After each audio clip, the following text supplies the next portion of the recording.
Ada 3 cara beriklan di YouTube gue. Bagi teman-teman yang ingin mempromosikan bisnis atau usahanya, silahkan hubungi kontak gue yang ada di kolom deskripsi. Terima kasih. Gue sih nggak akan kaget kalau klub-klub Serie A ngejar dia. Tim-tim Serie A pasti akan latah ya, ingin mengikuti jejak Napoli yang berhasil dengan transfer ke Kvaratskhelia.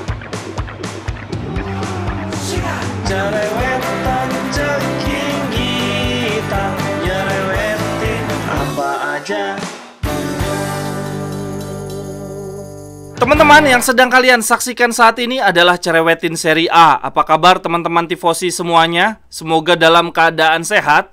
Sampai dengan konten ini dibuat Senin malam, sebagian besar tim Serie A telah memainkan laga Giornata ke-28. Dan hasil pertandingan di Giornata 28 ini membuat peta persaingan perebutan zona Liga Champions sangat amat panas, sangat menarik. Tentu saja yang paling mengejutkan, Milan secara luar biasa membantai tuan rumah Napoli 0-4 teman-teman.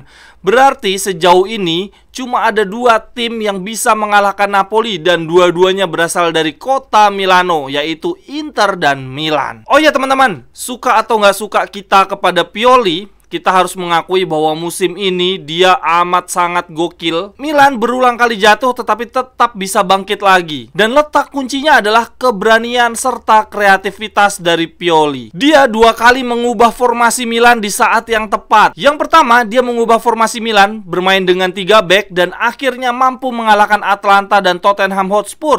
Saat itu Pioli terpaksa beradaptasi, terpaksa bereksperimen karena layout penampilannya sedang menurun. Jadi Milan tidak punya winger yang bagus. Dan selain itu, back-back pilarnya Milan juga sedang banyak yang cedera. Awalnya Milan tetap memaksakan bermain dengan 4 back, tapi hasilnya jelek. Lalu kemudian Pioli mengubah Milan bermain dengan 3 back dan sangat amat berhasil. Tadinya gue pikir Pioli akan mempertahankan formasi 3 back ini sampai dengan akhir musim, tapi ternyata enggak teman-teman. Menjelang pertandingan melawan Napoli, Pioli kembali mempersiapkan formasi andalannya 4-2-3-1 dan berhasil membantai Napoli. Dan tentu saja yang menjadi protagonis, yang menjadi pemain terbaik adalah Leao. Gua sebagai Interisti sangat berharap Inzaghi punya keberanian dalam bereksperimen seperti Pioli. Lalu di Giornata 28 ini secara mengejutkan Inter kalah dari Fiorentina, sedangkan Juve, Lazio, dan Roma Milan. Berarti dengan hasil ini Milan menyalip Inter ada di posisi 3. Yang menjadi menarik adalah sekarang yang berada di posisi runner up klasmen adalah Lazio dengan jarak 4-5 poin dengan tim yang ada di bawahnya. Berhubung sekarang sudah ada di fase akhir liga, jarak segitu tuh cukup jauh sih. Dan catatan lainnya teman-teman, perebutan zona Liga Champion ya, peringkat 2, 3, 4, karena peringkat 1 ya udahlah itu udah diserahkan ke Napoli. Ini akan menjadi sangat amat menarik karena kita tidak boleh melupakan Atalanta dan Juve.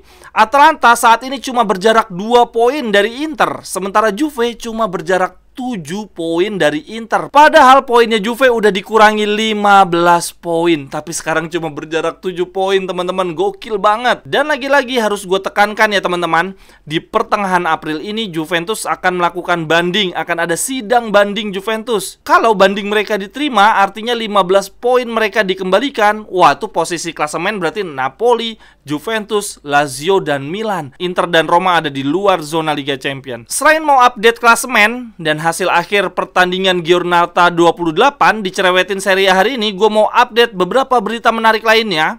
Berita yang pertama, di pertandingan Roma lawan Sampdoria, fans Roma meneriakan yel-yel rasis ke Stankovic. Gue rasa ini ada unsur rivalitas derby juga ya, karena Stankovic kan mantan pemain Lazio.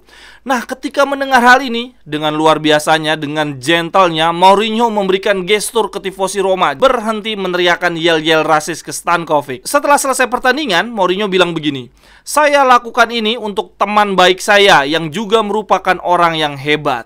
Dia punya anak dan keluarga. Yel-yel rasisme tidak pantas didengarkan." Keren banget Mourinho memang. Sebelumnya dia juga pernah ngebelain Ibra ketika tifosi Roma ngejek-ngejek Ibra sebagai seorang gipsi. Lalu kabar yang kedua, ini kabar buruk dari Juventus. Chiesa cederanya ternyata parah. Chiesa menyatakan, "Saya merasa sangat kesakitan. Chiesa akan segera menjalani operasi." Lalu berita yang ketiga, dari Corriere della Sera, mereka memberitakan bahwa Højlund, wah ini pemain kesukaan gua banget, akan menjadi salah satu pemain yang paling banyak diminati di bursa transfer musim panas nanti.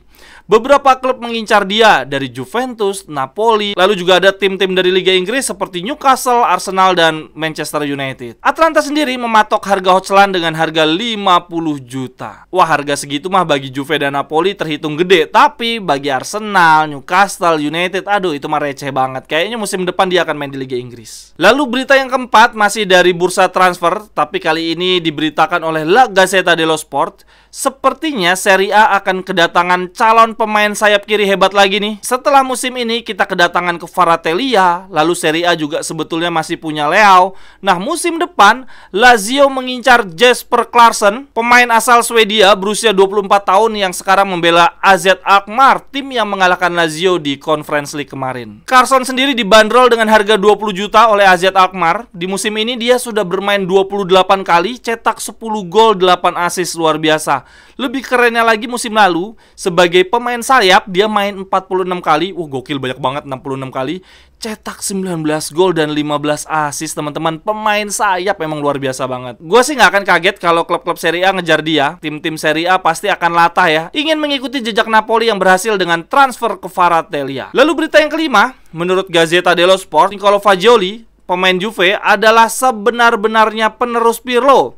Ini juga ada testimoni dari Pjanic, mantan pemain Juve yang dulu juga pernah digadang-gadang sebagai penerus Pirlo. Pjanic bilang begini, di usia 17 tahun, Fagioli sudah berlatih bersama kami, pemain-pemain senior. Dan saat itu, kami sudah bisa melihat bahwa Fagioli adalah pemain yang tidak biasa saat mendribel bola. Dia berbeda dengan pemain-pemain muda lainnya. Aduh, kenapa Juve yang bisa dapat pemain kayak gini ya? Lalu berita yang keenam, menurut data Opta, ini adalah musim ke-7 Dybala di mana dia berhasil mencetak minimal 10 gol dan 5 assist sejak tahun 2004-2005. Dan dalam sejarah Serie A, hanya ada 3 pemain yang mampu mencetak 10 gol plus dan 5 assist plus selama 7 musim, yaitu Ibra, Di Natale, dan Totti. Kemudian berita yang ke-7 yang terakhir untuk cerewetin Serie A hari ini.